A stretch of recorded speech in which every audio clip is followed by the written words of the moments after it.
থেকেই শুনি আজ আমার বিয়ে। যত বেশি অবাক হয়েছে তার চেয়েও বেশি বিব্রত বোধ করছি।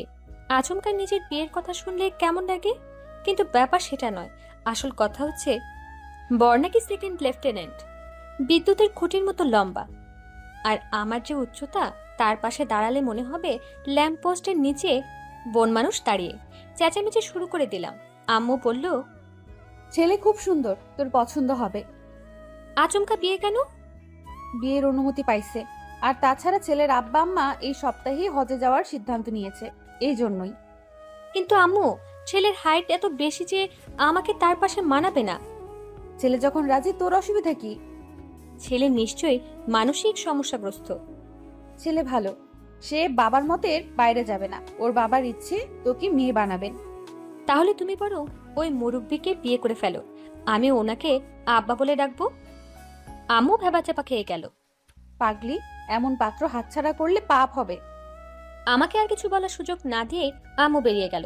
অনেক কষ্টে ছেলের মোবাইল নম্বর জোগাড় করে কল দিলাম, যদি বিয়েটা আটকানো যায়। কিন্তু মোবাইল বন্ধ। অবশেষে হবু শাশুড়ি মাকে কল দিয়ে আমার আপত্তির কারণ জানালাম। তিনি বললেন, পেন্সিল হিল পরে একসাথে বের হবা? কিন্তু আন্টি, ও যখন অফিসে বের হবে, ওর কপালে একটা চুমু দেওয়ার মতো ভাগ্য আমার হবে না। কেন হবে না? টুলের উপর দাঁড়িয়ে চুমু দিবা। অনেক চেষ্টা করেও কিচ্ছু লাভ হলো না।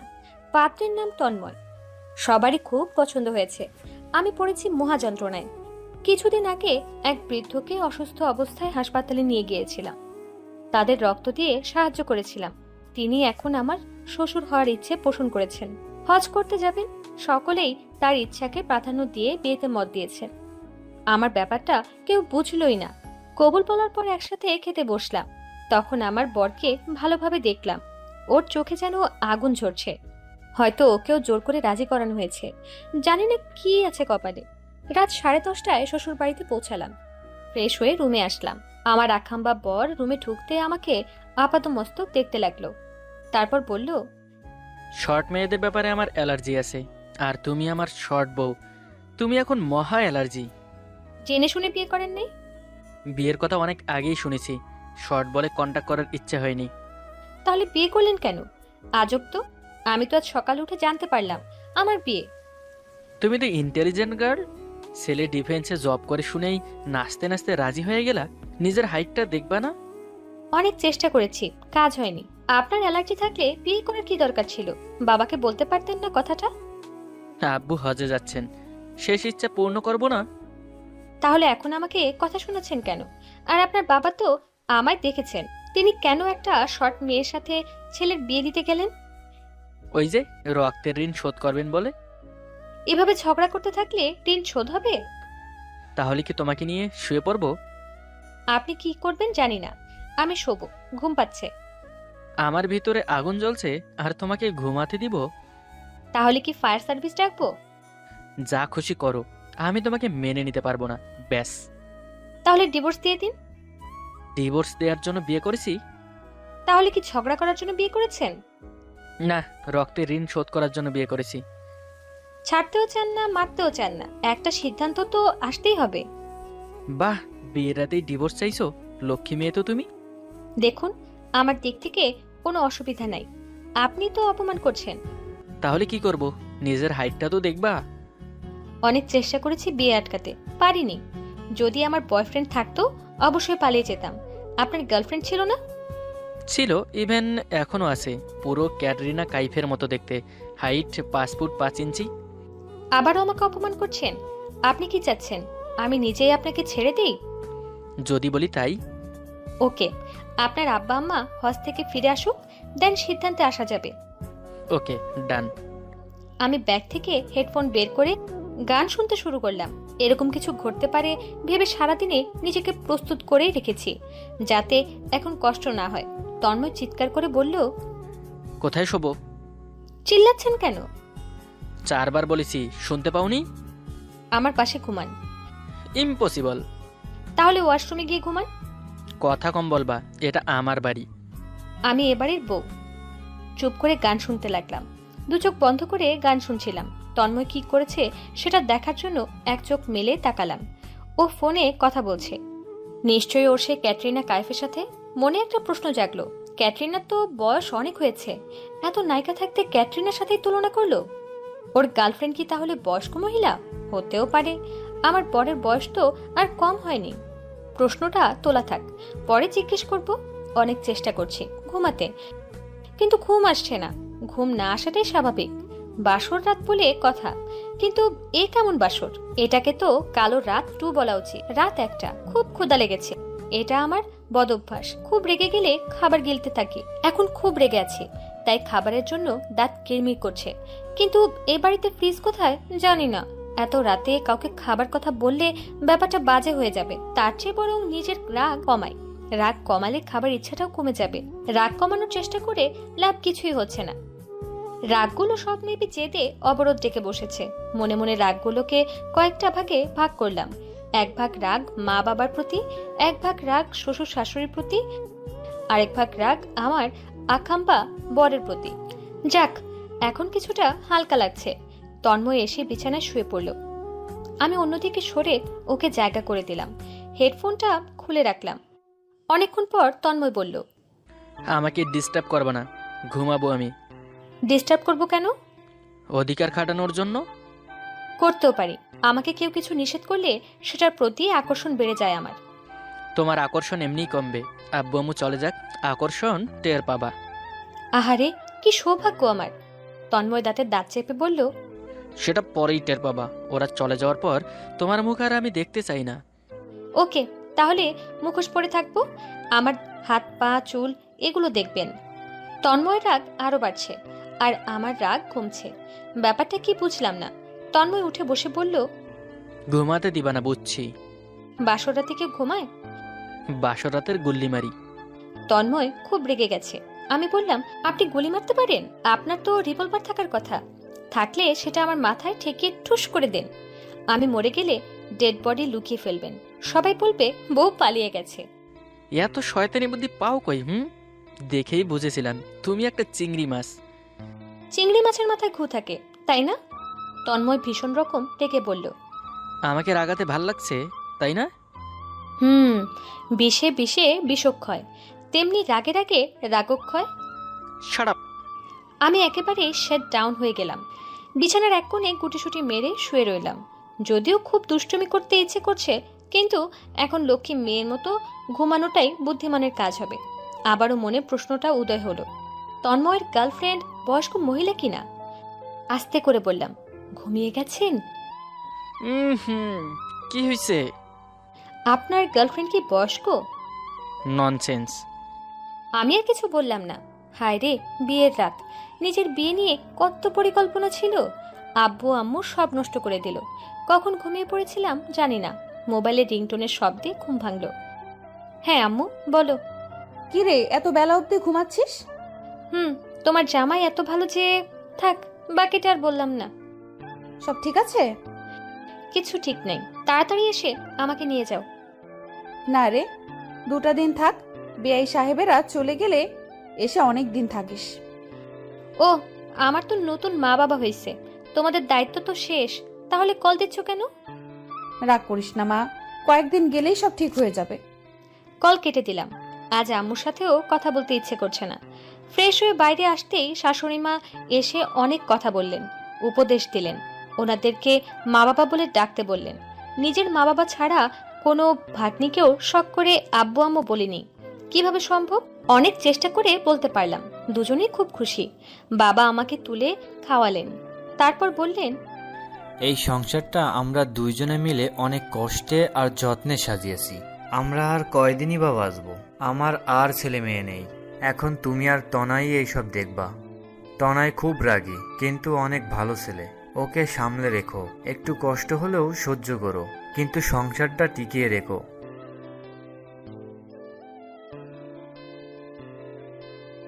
আমি বাবার হাত ধরে বললাম, দোয়া করি বাবা, আপনারা যেন সুস্থ শরীরে ভালোভাবে ফিরে আসতে পারেন। মা বললেন, আমার পাগল ছেলেটাকে দেখে রেখো মা। কি বলবো বুঝতে পারছি না। দুজনেই মায়া ভরা চোখে তাকিয়ে আছেন। ভরসা দিয়ে বললাম, দোয়া করবেন আপনারা। মা, তোমার তন্ময়কে পছন্দ হয়েছে? মনে মনে বললাম, এই প্রশ্নটা বিয়ের আগে করলে কি হতো, কিন্তু সেটা বলতে পারলাম না। বললাম, তুমি নাস্তা নিয়ে গিয়ে তন্ময়কে ডেকে তুলে খাও, নিজেও খাও। কাল সেই সন্ধ্যাবেলা খেয়েছো।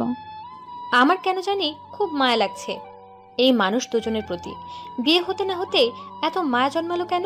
ওনারা আমাকে খুব স্নেহ করেন, এদের ছেড়ে যেতে খুব কষ্ট হবে। তন্ময় যদি মানতে না চায়, আলাদা তো হতেই হবে। ভাবতেই খারাপ লাগছে। নাস্তা নিয়ে এসে দেখি তন্ময় ঘুমাচ্ছে। ডাকলে আবার রেগে যাবে নয়তো। 2 বার ডাকতেই চোখ মেলে তাকালো, বলল, এত সকাল সকাল ডাকছো কেন? মা নাস্তা পাঠিয়েছেন, খেয়ে নিন। তন্ময় কোনো কথা না বলে উঠে গিয়ে ফ্রেশ হয়ে আসলো। আমি খাবার এগিয়ে দিতেই বলল, শাড়ি পরে আসছো কেন? জামা থাকলে জামা পরে নাও। আমি দাঁড়িয়ে রইলাম। ও খেতে শুরু করেছে। একবারও খেতে বলছে না। আমারও তো খেতে পেয়েছে। বাবা শুধু 2 বার মুখে খাবার তুলে দিয়েছেন, তাতে কি পেট ভরে? তন্ময় আমার দিকে তাকিয়ে বলল, খেয়েছো? না। বসো, খেয়ে নাও। আমিও একটা প্লেট নিয়ে খাওয়া শুরু করলাম। গোসল সেরে জামা কাপড় পরলাম। ঘরে আসতেই তন্ময় ড্যাব ড্যাব চোখে তাকালো। আমি খুব সহজ ভঙ্গিতে ব্যাগ থেকে আমার জিনিসপত্র বের করলাম। চোখে কাজল দিলাম, হালকা লিপস্টিক দিলাম, চুল আছড়ে ছেড়ে দিলাম। আয়নার দিকে তাকিয়ে দেখি তন্ময় মুচকি হাসছে। মাথা ঘুরিয়ে ওর দিকে তাকিয়ে জিজ্ঞেস করলাম, হাসছেন কেন? তোমার ওয়েট 38, তাই না? কিভাবে বুঝলেন? অনুমান করলাম। চেহারার গড়ন, ওয়েট সবকিছুই হাইটের সাথে ম্যাচ করেছে। এখন তোমাকে ঠিক পুতুলের মতো লাগছে। যে কেউ দেখলে বলবে ক্লাস 8-9-এ পড়ো। আমি হাসলাম। তন্ময় বলল, তোমার হাসিটাও সুন্দর, চুলগুলোও সুন্দর, সব মিলিয়ে রূপবতী বলা যায়। কিন্তু হাইটটাই প্রবলেম। আমার কলিগ, ফ্রেন্ড সার্কেল সবার সামনে কিভাবে পরিচয় করাই দিব তোমায়? বাইরে বের হব কিভাবে? এসব ভাবলে মাথা গরম হয়ে যায় আমার। এত মাথা গরম করতে হবে না, আমি তো চলেই যাব। তখন আপনার ক্যাটরিনা কাইফকে বিয়ে করে ফেলবেন। তন্ময় কি যেন ভাবলো, তারপর বলল, তোমাকে নিয়ে থাকাটা সম্ভব না আমার পক্ষে। প্লিজ কষ্ট পেও না। আমি কি করব বলো? পারবো না। পারতে হবে না, কিন্তু এভাবে বললে আমার নিজেকে ছোট মনে হয়, অপমানিত বোধ করি। এভাবে বলবেন না। আপনি যা চান তাই হবে। বাবা মা চলে যাক, তারপর আমার মুখ আর দেখতে হবে না। তন্ময়কে আর কিছু বলার সুযোগ না দিয়েই রান্নাঘরে চলে এলাম। মা অনেক নিষেধ করার পরও রান্নার কাজে যোগ দিলাম। কিছুই ভালো লাগছিল না। মনটাকে কোনো কাজে ব্যস্ত রাখা বিশেষ প্রয়োজন। রান্নাঘরে কোথায় কি রাখা আছে মা সব বুঝিয়ে দিলেন। আমি উৎসাহের সাথে রান্না করতে লাগলাম। ছোটবেলা থেকেই শখের বশে রান্না শিখেছি মায়ের কাছে। রান্নার অভ্যাস আছে। নতুন বাড়িতে এসেও সহজেই মানিয়ে নিতে রান্না করতে লাগলাম। এ বাড়িতে মা বাবাও তন্ময় ছাড়া আর কেউ থাকে না। একজন কাজের মহিলা আছে, যিনি রোজ এসে কাজ শেষ করে বাসায় চলে যান। বিয়ে উপলক্ষে কয়েকজন আত্মীয় এসেছেন, ওনারা দুপুরের খাবার খেয়েই চলে যাবেন। রান্না শেষ করে সবাই মিলে একসাথে বসে খেলাম। তন্ময় আমার পাশে বসেছিল। সকলে রান্নার অনেক প্রশংসা করলেও তন্ময় চুপচাপ খাওয়া শেষ করে উঠে চলে গেল। আত্মীয়গণ বিদায় নিয়ে চলে গেলেন। বাড়ি একদম শূন্য শূন্য লাগছে। রুমে এসে দেখি তন্ময় সাজগোজ করছে, কিন্তু একটা ঘু কালার শার্ট পরেছে। একদমই ভালো দেখাচ্ছে না। বললাম, কোথাও যাচ্ছেন? বাইরে যাব একটু। কিন্তু ঘু কালার শার্ট পরেছেন কেন? কি কালার বললা? ঘু কালার। এই নামে কোনো কালার আছে বলে আমার তো জানা ছিল না। এই হলুদের মতো রংটাকে ঘু কালার বলা হয়, আপনি জানেন না? না, তোমার কাছে কত কিছুই জানলাম। আমি তো ভাবছিলাম তোমার রান্না কেউ খেতেও পারবে না, কিন্তু তুমি তো দেখছি পাক্কা রাঁধুনি। আমি হেসে বললাম, থ্যাঙ্কস। তন্ময় আকাশি রঙের টি শার্ট পরে এসে বলল, এবার ঠিক আছে? হ্যাঁ। বাবা, কি নাম, গু কালার। বলে হাসতে লাগলো। তারপর বলল, আমার মোবাইলটা দেখো তো। কেন? আম্মু বলেছে তোমাকে একটা ভালো আইফোন কিনে দিতে। আমারটাই নিবা নাকি নতুন কিনে দিব? আমার ফোন লাগবে না। ফোন রেখে যাচ্ছি, দেখো ভালো লাগলে এটাই নিও। আর ফ্রিজে ভ্যানিলা আইসক্রিম আছে। আব্বু আম্মুর দিকে খেয়াল রেখো। আসি। তন্ময় বেরিয়ে গেল। আমি মুগ্ধ হয়ে গেছি। এত সুন্দর আমার বরটা, কত ভালো একটা মানুষ, কিন্তু মাঝে মাঝে ভয়ঙ্কর হয়ে ওঠে। ও যাই বলুক, বিয়ে যখন হয়েই গেছে, আলাদা হওয়ার কোনো প্রশ্নই ওঠে না। আলাদা হওয়ার জন্য কেউ বিয়ে করে না। যদি আলাদা হবে তাহলে ও বিয়ে করতো না। যত কষ্টই হোক, সম্পর্কটাকে টিকিয়ে রাখতে আমার সর্বোচ্চ চেষ্টা করতেই হবে। ভাবতে ভাবতে কখন যেন ঘুমিয়ে পড়েছি। ঘুম থেকে উঠে মা বাবাকে চা করে দিলাম। মা বললেন, কয়েকটা কথা বলবো মা? হ্যাঁ মা, বলুন। মন দিয়ে শোনো। তন্ময় একটা মেয়ের সাথে রিলেশন করে, সেটা আমরা জানি। মেয়েটাকে আমি দেখেছি, কথা বলেছি, কিন্তু ওই মেয়ের সাথে বিয়ে হলে কোনো দিন সম্পর্ক টিকতো না। কারণ সব মেয়েরা ত্যাগ স্বীকার করতে পারে না। সব কষ্ট সহ্য করে একটা সম্পর্ক টিকিয়ে রাখা অনেক কষ্টের। আর তন্ময়ের বাবা অনেক গরিব ছিল। আমরা দুজন মিলে আজ এত দূর আসতে পেরেছি শুধুমাত্র নিজেদের চেষ্টায়। আমার এত কষ্টের সংসারটাকে কি করে নষ্ট হতে দেই বলো? আমি চুপ করে শুনছি মায়ের কথা। মা আবারও বলতে শুরু করলেন, দেখো, সুন্দর হলেই হয় না, মন মানসিকতা ভালো হতে হয়, সম্পর্কের প্রতি মনোযোগ দিতে হয়। আমরা তোমার কথা আচরণ দেখেই বুঝতে পেরেছি তুমি সংসারী মেয়ে। সব দায়িত্ব তোমার হাতেই দিচ্ছি, সামলে রেখো। আমরা দুজন দোয়া করব শুধু। মায়ের কথা শুনে মুগ্ধ হয়ে যাচ্ছি। এত সুন্দর করে কথা বলতে পারেন। আমি অনেক তপস্যা করলেও হয়তো এত সুন্দর করে কথা বলে কাউকে বোঝাতে পারবো না। মা বললেন, তন্ময় খুব রাগী আর একটু পাগল পাগল। ও একবার রাগ হলে আরেকবার খুব যত্ন করবে। তুমি কষ্ট পেও না, ভরসা রাখো। আমি মায়ের কোলে মাথা রাখলাম। আমার নিজের মা মনে হচ্ছে। আল্লাহ যা করেন ভালোর জন্যই করেন। তন্ময় সম্পর্ক রাখুক বা না রাখুক, আমি মা বাবাকে ছাড়বো না। চোখে পানি এসে যাচ্ছে। তন্ময় রাতে বাসায় ফিরল। আমাকে দেখে বলল, কেমন আছো? আমি অবাক হয়ে তাকালাম। এটা কেমন প্রশ্ন? কেন, কেমন আছো জিজ্ঞেস করতে পারি না? হ্যাঁ, খুব ভালো আছি। আমার মোবাইলটা কই? ওটার কথা মনেই ছিল না। যেখানে রেখে গেছেন সেখানেই আছে। তন্ময় মোবাইলটা নিয়ে শুয়ে পড়ল। জিজ্ঞেস করলাম, খাবেন না? না। খেয়ে এসেছেন? না, খেতে ইচ্ছে করছে না। কয়েকবার খাওয়ার জন্য জোর করতেই ও রেগে গেল। বউ হয়েছো বলে সব ব্যাপারে ইন্টারফেয়ার করবা না। আমি চুপ করে গেলাম। কিছুক্ষণ পর তন্ময় নিজেই বলল, চলো খেতে দাও। আমি ওর মুখের দিকে তাকালাম। ছেলেটা কখন কি রূপ ধারণ করে বুঝতে পারছি না। তন্ময়কে বুঝতে পারা অনেক কঠিন। খাবার শেষ করে মা বাবার সাথে কিছুক্ষণ কথা বলে ঘুমাতে আসলাম। তন্ময় বলল, প্রতিদিন কি এই ঘরেই ঘুমাবা? মানে আমি কোথায় যাব ঘুমাতে?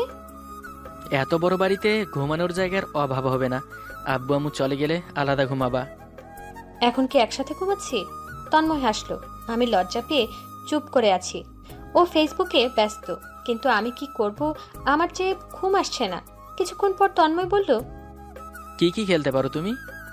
Clash of clan, car racing, vice city. আরে এগুলো না, তাস, লুডো, ক্যারাম, দাবা। সবগুলোই পারি। কেন? Wow, great. তন্ময় উঠে তাস নিয়ে আসলো। আমার হাসি পেল। অনেকক্ষণ দুজনেই বিছানার উপর বসে তাস খেলছি। ও বলল, আব্বু আম্মু জানতে পারলে খুব বকবে।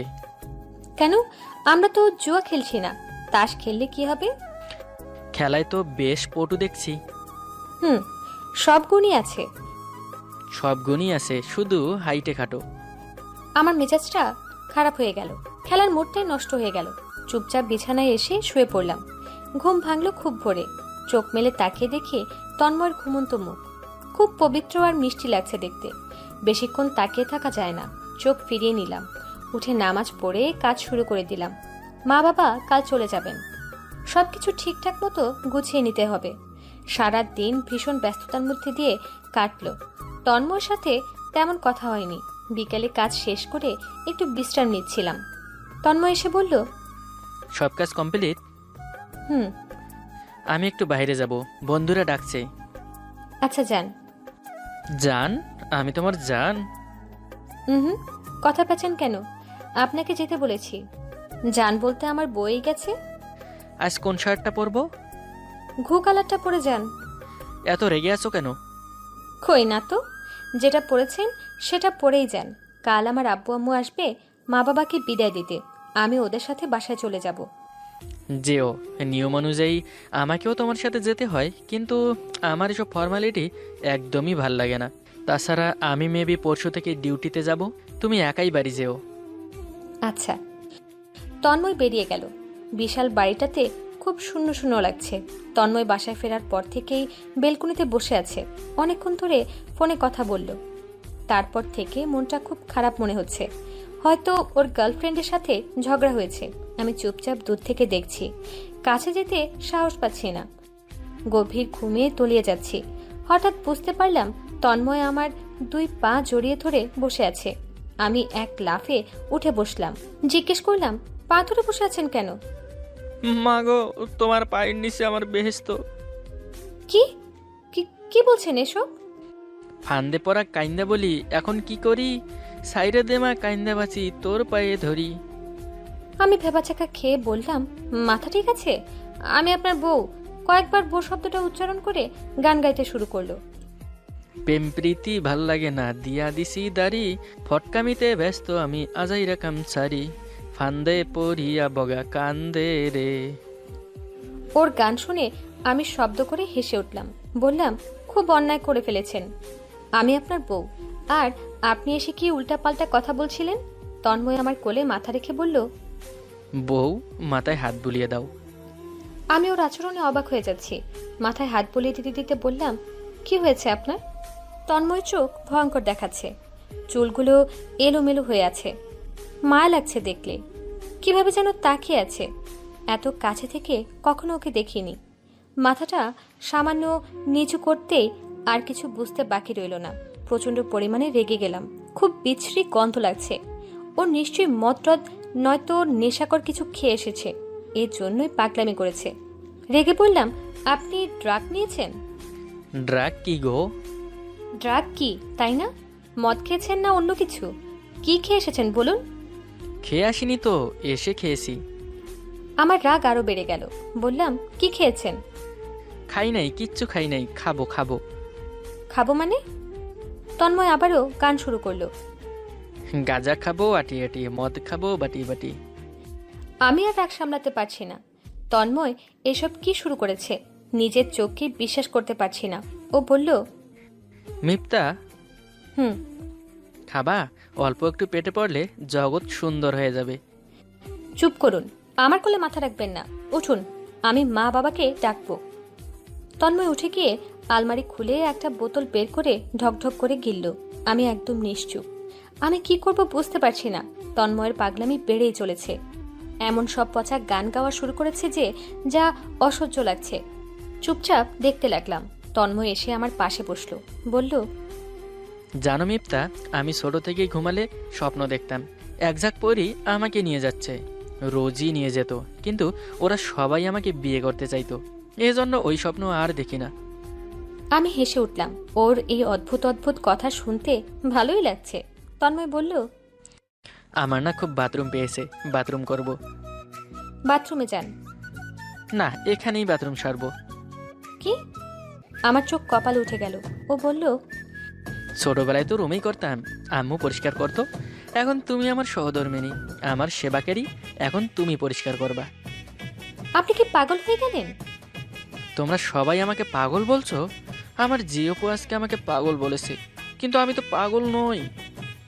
আপনি পাগল নন, আপনি সুন্দর একটা মানুষ। এখন বাথরুমে যান, এসে ঘুমান, সব ঠিক হয়ে যাবে। হুম, বলছি না এখানেই করব। কি জ্বালায় পড়লাম রে বাবা! কাঁদবো না রাগ করবো বুঝতে পারছি না। তন্ময় এমনভাবে কথা বলছে যেন সত্যি এখানে। উফ, ভাবতে পারছি না কি করি আমি। আমার মাথা দিয়ে ওর মাথায় জোরে আঘাত করলাম। ও মাথাটা জোরে ঝাঁকিয়ে বলল, গরু গরু খেলেছো? চুপ করুন, আমার দিকে তাকান। ও আমার দিকে এক দৃষ্টিতে তাকিয়ে রইল। তারপর আস্তে আস্তে ওকে বুঝিয়ে বললাম। ও একটু বুঝলো, কিন্তু হাত ধরে আমাকে বাথরুমে রেখে আসতে হলো। তন্ময় এসে উদ্ভট সব কথাবার্তা বলছে আর গান গাইছে। আমাকে বার কয়েক মামা বলে ডাকছিল। ডাক দেখাতেই বউ বউ বলে ডাকতে আরম্ভ করে দিয়েছে। ওর আচরণে আমার মাথা খারাপ হয়ে যাচ্ছে। কি যে করবো বুঝতে পারছি না। ওকে বোঝানোও যাচ্ছে না, থামানোও যাচ্ছে না। মা বাবার ঘর কয়েকটা ঘর পরে, ওদের ঘর অব্দি কথা পৌঁছাবে না। কিন্তু যদি কোনো ক্রমে তারা তন্ময়ের গান শুনে ফেলে, ব্যাপারটা খারাপ হবে। ওনারা কাল চলে যাবেন। এই অবস্থায় কিছুতেই তাদেরকে এই ব্যাপারটা বুঝতে দেওয়া যাবে না। কিন্তু কি করব বুঝে উঠতে পারছি না। তন্ময় আজেবাজে কথা বলছে, পরিস্থিতি সামলাবো কি করে? তন্ময় অনেক আজগবি কথাবার্তা বলা শুরু করেছে। ওকে ঘুমানোর কথা বলতেই ও বলল, তুমি আমার বউ? হুম, বউ, আমার কথা শোনো, ঘুমাও এখন। তুমি কি বুঝতে পারছো পুরোপুরি নেশা হয়ে গেছে তোমার? তন্ময় কোনো কথা না বলে মেঝেতে বসে পড়ল। ওর চোখে পানি। বলল, আমার খুব কষ্ট হচ্ছে মিপ্তা, খুব কষ্ট হচ্ছে। আর পারছি না, সবাই মিলে আমাকে মেরে ফেলছে। মিমি আমাকে খুব বাজে কথা বলেছে, আমাকে খুব অপমান করেছে। আমি ওকে ভুলে যেতে চাই মিপ্তা। আমি আছি তো, সব ঠিক করে দেব।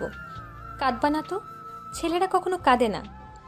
মিপ্তা, খুব কষ্ট হচ্ছে। আমি তোমাকেও ঠকাচ্ছি, তাই না? তন্ময় কেমন যেন অসহায়ের মতো তাকাচ্ছে। ও একটু মানসিক শান্তি চাইছে, কিন্তু আমি বা কি করতে পারি? টেনশন হচ্ছিল, কি করব বুঝে উঠতে পারছি না। পরে বোতলটা হাতে নিলাম। নাকের কাছে নিতে কেমন একটা গন্ধ লাগলো। কিছু না ভেবে একটু খেয়ে নিলাম। মাথাটা ঝিমঝিম করে উঠল, কেমন যেন লাগতে শুরু করলো। আরও একটু খেলাম। এবার চোখে পানি এসে যাচ্ছে। অনেক কষ্টে আর একটু গলায় ঢাললাম। এবার বুঝতে পারছি নেশা ধরে আসছে। পা টলছে, দাঁড়িয়ে থাকতে পারছি না। বিছানায় বসে পড়লাম। আমি জানি আমার সামনে তন্ময়, কিন্তু তন্ময়কে যেন চিনতে পারছি না। অচেনা অচেনা লাগছে। হাত বাড়িয়ে ধরার চেষ্টা করতেও ধরতে পারলাম না। ধীরে ধীরে ভালো লাগতে শুরু করলো। সব কিছুই ভালো লাগছে। মনের থেকে সব চিন্তা দূর হয়ে গেছে মনে হচ্ছে। নতুন একটা জগতে প্রবেশ করলাম। অন্যরকম ভালো লাগা কাজ করছে। অনেক কিছুই বলতে চাচ্ছি, কিন্তু এলোমেলো হয়ে যাচ্ছে। তন্ময়কে কি বললাম নিজেই জানি না। ও আমাকে জড়িয়ে ধরলো শক্ত করে। ঘুম থেকে উঠে কিছুক্ষণ সময় লাগলো স্বাভাবিক হতে। একে একে রাতের সব কথা মনে পড়ে যাচ্ছে। হাসি পাচ্ছে আর লজ্জায় লাল হয়ে উঠলাম। আব্বু আম্মু আসলে সবার সাথে অনেক ভালো সময় কাটালাম। তন্ময় আমার দিকে তাকিয়ে হাসলো। আমি লজ্জায় মাথা নিচু করলাম। মা বাবা চলে গেলেন। আমি বাসায় আসার সময় তন্ময়ের দিকে অনেক আগ্রহ নিয়ে তাকিয়েছিলাম, হয়তো কিছু বলবে, কিন্তু ওর মনটা অনেক খারাপ। হয়তো মা বাবা চলে যাওয়ার কারণে। আমার সাথে শেষ মুহূর্তে কোনো কথাই বলল না। আমি বাসায় চলে আসলাম। আমি বাবার বাসায় এসেছি 5 দিন হয়ে গেল। এই 5 দিনে তন্ময়ের সাথে কোনো যোগাযোগ হয়নি। আমি ওর ফোনের অপেক্ষায় ছিলাম, কিন্তু অপেক্ষা তো সীমাহীন হয়ে যাচ্ছে। ভালোবাসা না থাকুক, নিজের স্ত্রীর প্রতি দায়িত্ববোধ থেকেও তো একবার ফোন দিতে পারত। শুয়ে শুয়ে ভাবছি এসব কথা। আজ ওর কথা খুব মনে পড়ছে। ও হয়তো ভুলেই গেছে মিফতা নামে ওর জীবনে কেউ একজন আছে। কে যেন দরজায় নক করলো। দরজা খুলে দেখি তন্ময় দাঁড়িয়ে। আমি অবাক হয়ে তাকিয়ে রইলাম। স্বপ্ন দেখছি না তো? তন্ময় জিজ্ঞেস করলো, কেমন আছো? আমি অবাক চোখে তাকিয়ে আছি। বিশ্বাস করতে পারছি না আমার বর এসেছে। কি হলো, ভেতরে ঢুকতে দাও। আমি দরজা ছেড়ে দিলাম। তন্ময় সোফায় বসে একটা মোবাইল আমার দিকে এগিয়ে দিয়ে বলল, নাও, এটা তোমার জন্য, নতুন কিনেছি। আমি ফোনটা হাতে নিয়ে চুপ করে দাঁড়িয়ে আছি। মিপ্তা, কি হয়েছে, এমন চুপ কেন? বিশ্বাস হচ্ছে না আপনি এসেছেন। ও উঠে এসে আমার হাতে একটা চিমটি দিয়ে বলল, লেগেছে? উফ। বুঝলা তো, এটা স্বপ্ন নয়। হুম, আপনি এতদিন ফোন দেননি কেন? নাম্বার ছিল না। কি? সত্যি, তুমিও তো দাওনি। আমি আপনার অপেক্ষায় ছিলাম। অপেক্ষা সার্থক হয়েছে, গিফট নিয়ে এসেছি। আমি কিছু না বলে মোবাইলটা দেখতে লাগলাম। তন্ময় বলল, এই কয়েকদিন ভালোভাবে খেতে পারিনি, এখন কাইন্ডলি ভালো করে কিছু রেঁধে দাও। ও, তার মানে আপনি আমার জন্য আসেননি, দায়িত্ব থেকেও আসেননি, এসেছেন ভালো করে খেতে। আফা, 5 দিন কিছু খাইতে পারি নাই, চাটা খাওন দিবেন? আমি হেসে বললাম, দুষ্টু কোথাকার, আপনি ফ্রেশ হয়ে নিন, আমি খাবার রেডি করছি। তন্ময় হাত মুখ ধুয়ে এসে বসলো। কি করা হচ্ছে? তরকারিটা গরম করে দিচ্ছি, ওয়েট। উফ বাবা, পেট জ্বলছে ক্ষুধায়। পাকস্থলিতে প্রচুর অ্যাসিড উৎপন্ন হচ্ছে। খাট ঢেলে দিব? তখন তো লবণ উৎপন্ন হবে। ভালোই হবে। সেই লবণ উত্তোলন করে আমি রান্না করব, আর বাকিটা বেঁচে দিব। কি বললা, বরকে মেরে ফেলার প্ল্যান, তাই না? আপনি আমার বর, কি দায়িত্ব পালন করেছেন এ পর্যন্ত? পরে ঝগড়া করছি, আগে খেতে দাও প্লিজ। খাওয়া শেষ করে তন্ময় কিছুক্ষণ আব্বু আম্মুর সাথে কথা বলল। তারপর রুমে আসলো। আমি বললাম, আমাদের বাসায় আলাদা ঘুমালে অসুবিধা নাই, আপনি চাইলে আমি অন্য রুমে যাচ্ছি। তন্ময় কি যেন ভাবলো, তারপর বলল, ওকে, যাও তাহলে। আমি অবাক হয়ে গেলাম। কথার কথা বলে ফেলেছি বলে এখন আমাকে আলাদা থাকতে হবে? এ কেমন মানুষ? রেগে অন্য রুমে চলে গেলাম। এই কয়েকদিন ওর প্রতি ভীষণ রাগ জমে উঠেছিল। ওকে দেখে সেটা ভুলেই গিয়েছি, এখন আবারও রাগ গর্জে উঠছে। তন্ময় এসে আমার বিছানার উপর পা তুলে বসলো। রেগে বললাম, আবার এই ঘরে কেন? ওই রুমে পছন্দ হয়নি? হইছে। তাহলে? তোমাকে তো বলেছি অন্য রুমে যেতে, কিন্তু আমাকে ছেড়ে একা তো ঘুমাতে বলিনি। আপনি হচ্ছেন গিরগিটি, ক্ষণে ক্ষণে রূপ বদলান। আপনি আসলে কি চান বুঝা বড় দায়। তন্ময় হেসে বলল, আপাতত তোমার পাশে ঘুমাতে চাইছি, দিবা না ঘুমাতে? আমি কিছু বলতে পারলাম না। ছেলেটা এমন কেন? অনেক রাত অব্দি দুজন জেগে রইলাম। কখনো খুনসুটি, দুষ্টুমি, ঝগড়া, ফাজলামি, গল্প, কিছু অনুভূতি সব মিলিয়ে খুব আনন্দের কাটলো রাতটা। পরদিন আজ তন্ময়ের এক বন্ধুর বাসায় দাওয়াত আছে। এই প্রথম ওর সাথে বের হচ্ছি, কেমন যেন ভয় ভয় লাগছে। তন্ময় বের হয়ে বলল, হাঁটার সময় আমার মুখের দিকে তাকাবা না।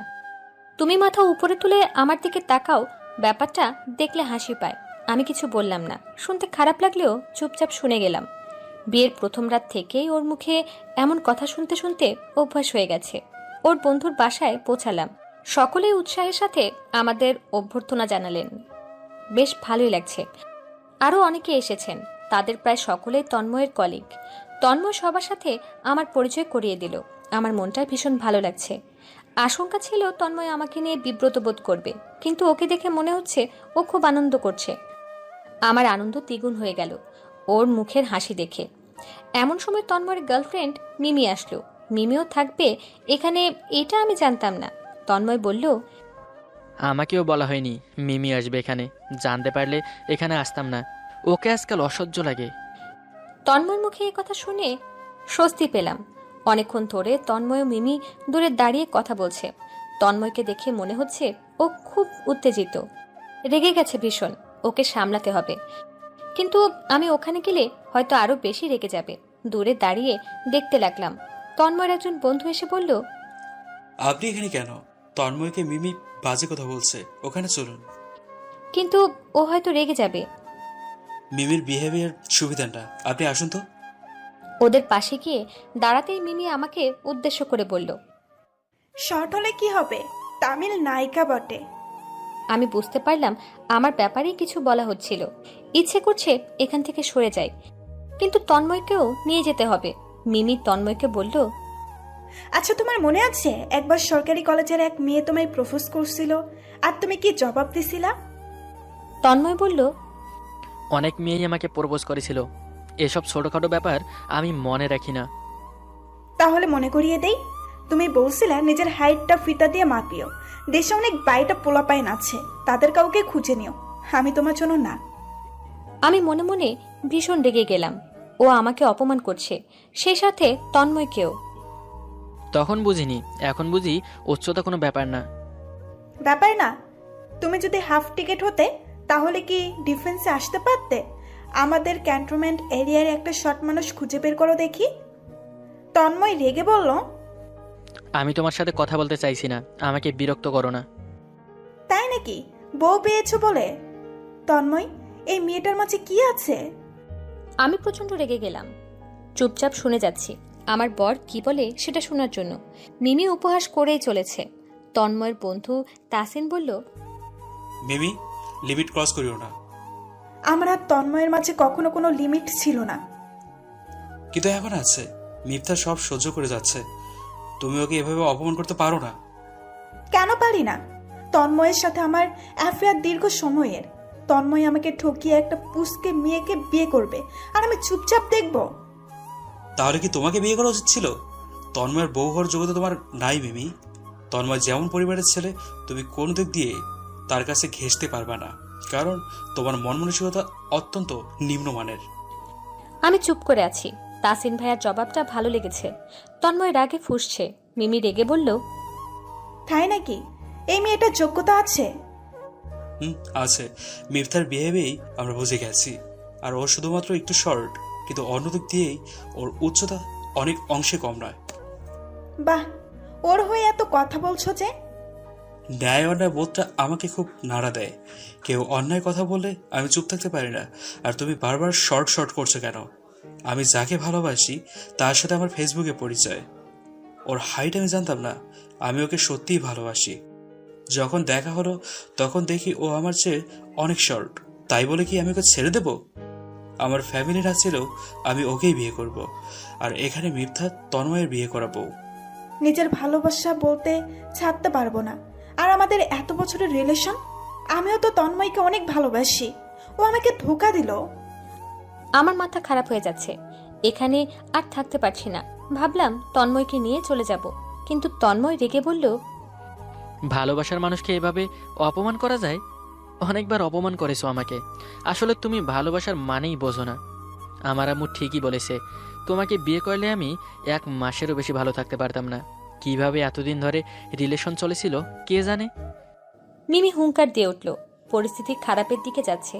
সকলে আমাদের চারপাশে এসে দাঁড়িয়েছে। অনেক চেষ্টা করলাম তন্ময়কে এখান থেকে সরানোর, কিন্তু পারছি না। ওরা তর্ক করেই যাচ্ছে।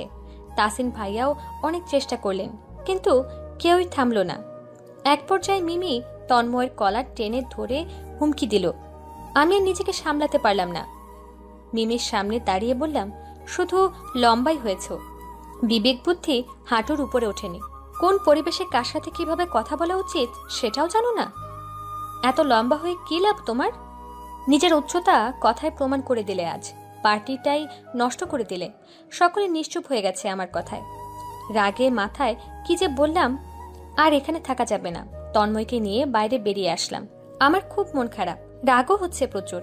এরকম পরিস্থিতিতে জীবনে প্রথমবারের মতো পড়লাম।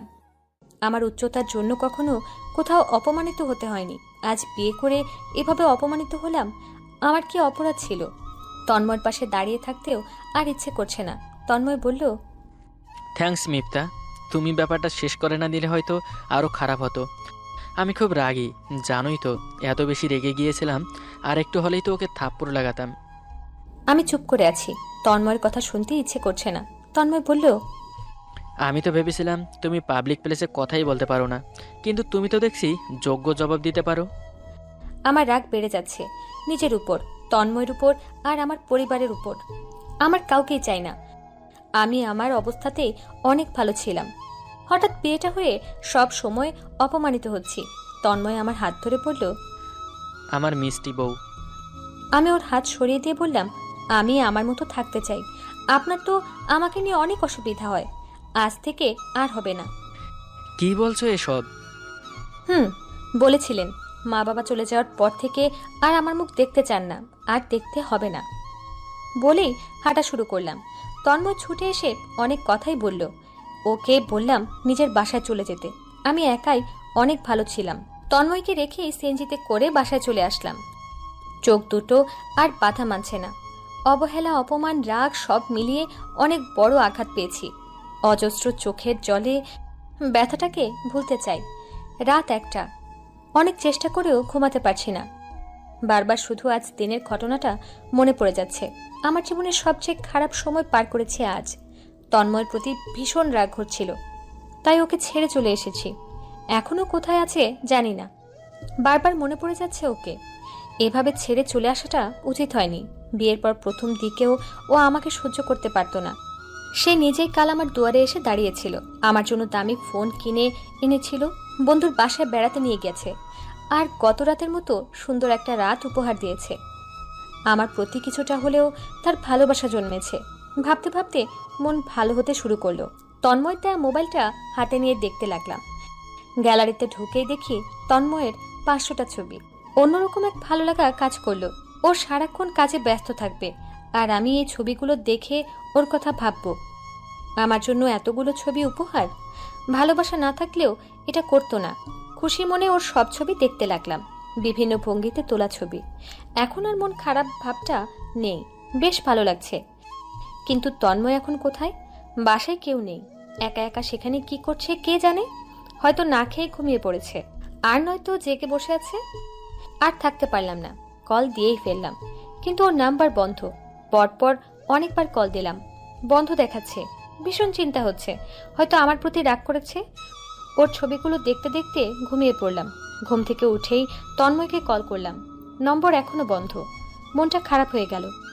সারাদিন কল দিতেই থাকলাম, প্রতিবার শুনতে পেলাম সংযোগ দেওয়া সম্ভব হচ্ছে না। রাতে ঘুমাতে পারলাম না। পরদিন সকাল হতে না হতেই শ্বশুর বাড়ি চলে আসলাম।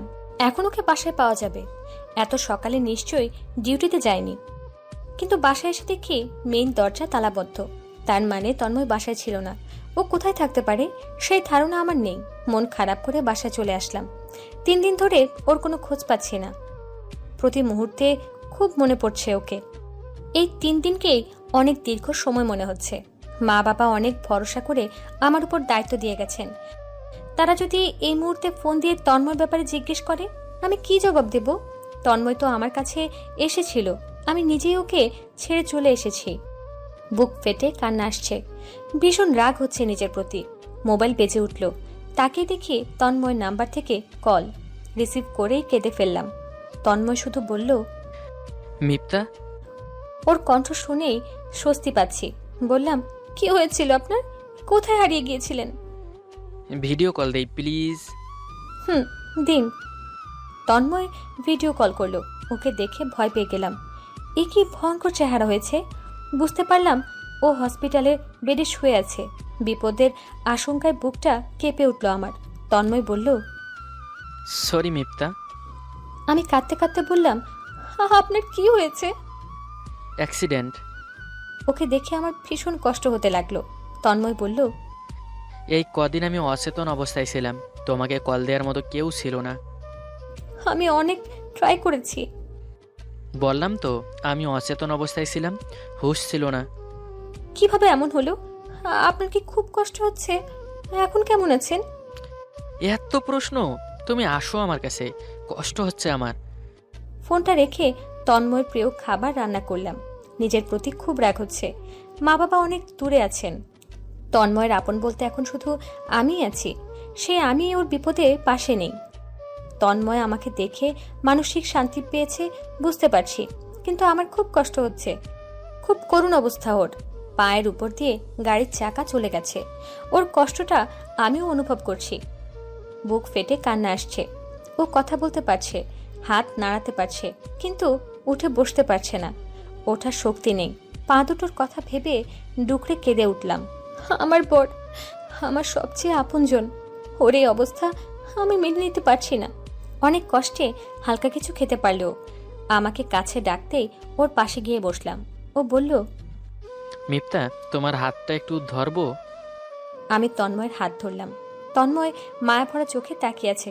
বলল, এত ভেঙে পড়ো না, আমি সুস্থ হয়ে যাব। আপনার পায়ের অবস্থা খুব খারাপ। আমি বুঝি সেটা মিপ্তা, কেঁদো না পাগলি। এই অ্যাক্সিডেন্টটার খুব দরকার ছিল। আমি বললাম, কি বলছেন এসব? এটার প্রয়োজন ছিল। আমি আমি বুঝতে পারছি আমার ভুলটা। তুমি একজন সুস্থ, পরিপূর্ণ, সুন্দর একটা মানুষ, কিন্তু আমি তোমায় ছোট করেছি অনেকবার। আমি তোমার তুলনায় একটু লম্বা বলে খুব ভাব নিতাম, কিন্তু আজ যদি আমার পা দুটো কেটে ফেলতো, কোথায় যেত আমার অহংকার? সারা জীবন হুইল চেয়ারে করে চলাফেরা করতে হতো, অন্যের উপর নির্ভর করে বাঁচতে হতো। আমি ওকে নিষেধ করে বললাম, এসব কি বলছেন? এভাবে বলবেন না প্লিজ, আমার কষ্ট হয়। তন্ময় বলল, আমাকে বলতে দাও মিপ্তা, স্বীকার করতে দাও। এই সময় আমি কাউকেই পাশে পেতাম না। আমার আব্বু আম্মু অনেক দূরে, আমার কোনো ভাই বোন নেই। মিমি কখনোই এখানে এসে আমার সেবা করতো না। আজ বুঝি আমার একমাত্র আপনজন এখন তুমি। এটা বোঝার জন্য এই অ্যাক্সিডেন্টটা খুব দরকার ছিল। আমার পা যতদিন ঠিক হয়নি, আমি তোমার উপর নির্ভর করে থাকবো। আমি কাঁদতে কাঁদতে বললাম, সেদিন আমার ওরকম করা উচিত হয়নি। সরি, আমাকে মাফ করে দিন। করব, তবে শর্ত আছে। কি? বলুন। আমার একটা ইচ্ছে হচ্ছে, পূরণ করবা? বলুন। আমি 100টায় বিয়ে করতে চাই। কি? 100টা বিয়ে? তবে সেটা শুধু একজনকেই। সে হচ্ছে আমার বিয়ে করা বউ। সে বিয়ের রাতে আমার কাছে ডিভোর্স চেয়েছিল, তাই আমি তাকে 100 বার করব। শুধু আমার বউ মিপ্তাকে 100 বার বিয়ে করব, আর হাজারো উপায়ে ভালোবাসবো। আমি হেসে বললাম, পাগল হয়েছেন নাকি? হলাম। করবা না আমায় বিয়ে? তাই বলে 100 বার? মুমূর্ষু রোগীর ইচ্ছে পূরণ করবা না? আমি হেসে বললাম, আপনাকে কি 100 বার বিয়ে করার অনুমতি দিবে? কেন দিবে না? আমি তো 100 জনকে বিয়ে করব না। আমি আমার বিয়ে করা একমাত্র বউকে বারবার বিয়ে করব। আর যদি কেউ ঝামেলা করে তাহলে তুমি কবুল বলবা, আমি কবুল বলবো, ব্যাস বিয়ে হয়ে গেল। তাই? আর যদি কেউ ঝামেলা না করে 100 বারই বিয়ে করব কাজী রেখে। কাজে যদি না পড়ায়? তাহলে সারা দেশ ঘুরে ঘুরে বিভিন্ন কাজী অফিসে গিয়ে বিয়ে করব। পাগল হয়ে গেছেন আপনি? এত আপনি আপনি করবা না তো, আমার ঘুম পাচ্ছে, ঘুম পাড়িয়ে দাও। তন্ময়কে ঘুম পাড়িয়ে দিয়ে ডক্টরের সাথে কথা বললাম। তিনি বললেন অনেক সময় লাগবে সুস্থ হতে। ওষুধ খাওয়ানো, পরিচর্যার নিয়ম, চলাফেরা, সেবা, যত্ন সবকিছুই বিস্তারিত বুঝিয়ে নিলাম ডক্টরের কাছ থেকে। আমার প্রচেষ্টা আর সেবা যত্ন দিয়ে ওকে খুব তাড়াতাড়ি সুস্থ করে তুলতে হবে। বাবা মা হজ থেকে ফিরে আসার আগেই ওকে হাঁটতে হবে। হসপিটাল থেকে বাসায় নিয়ে এসে নিয়মিত ওর সেবা করতে লাগলাম। দুজনে মিলে অনেক ভালো সময় কাটাচ্ছি। তন্ময় সেদিন বলল, অসুস্থ হয়ে বেশ ভালোই হয়েছে। বাসায় বসে বসে বউয়ের ভালোবাসায় স্বর্গে এসে গেছি। অনেক সময় লাগলো তন্ময় সুস্থ হতে। আজও মাটিতে পা ফেলতে পেরেছে। খুব আনন্দ হচ্ছে। মা বাবা হজ থেকে ফিরে আসলেন। তন্ময় এখন পুরোপুরি সুস্থ। খুব ধুমধাম করে আমাদের বিয়ের অনুষ্ঠান হলো। আজ আবারও সুন্দর করে বাসর ঘর সাজানো হয়েছে। আমি বসে আছি। আজ খুব খুশি লাগছে। তন্ময় এসে আমার পাশে বসলো। ওর চোখে দুষ্টুমি ভরা হাসি। আমি বললাম, বিয়ের প্রথম রাতে কি বলেছিলা মনে আছে? আমি নাকি তোমার শর্ট বউ, তোমার মহা অ্যালার্জি। তন্ময় আমার নাক টেনে ধরে বলল, এই মহা অ্যালার্জিটাই তো আমার জীবন। এই মিষ্টি বউটার জন্যই সবকিছুকে এত সুন্দর উপভোগ করতে পারছি। যাও, হয়েছে, আর বলতে হবে না। কই যাব? আজও আলাদা ঘুমাতে বলছো নাকি? আজ প্রাইম মিনিস্টার কল দিয়ে ডাকলেও আমি তোমাকে ছেড়ে যাচ্ছি না। আমি হেসে বললাম, এত প্রেম? আচ্ছা মিফতা, আমরা যদি 100 বার বিয়ে করি, আমাদের 100 বার বাসর হবে, আর 100টা বাচ্চাও হবে, তাই না? আমি রেগে তাকালাম। তন্ময় শব্দ করে হাসতে লাগলো। মুগ্ধ হয়ে দেখছি ওর হাসিটা। এই ছেলেটাই আমার পর, আমার পৃথিবী। এখন আপনারা বলুন কেমন লাগলো। যদি ভালো লেগে থাকে তাহলে ভিডিওটিতে একটা লাইক দিন। আর আমাদের চ্যানেলটি 1 লক্ষ হতে আর অল্প কিছু সাবস্ক্রাইবার বাকি। তাই যারা এখনো সাবস্ক্রাইব করেননি, এক্ষুনি সাবস্ক্রাইব করুন। ধন্যবাদ সবাইকে।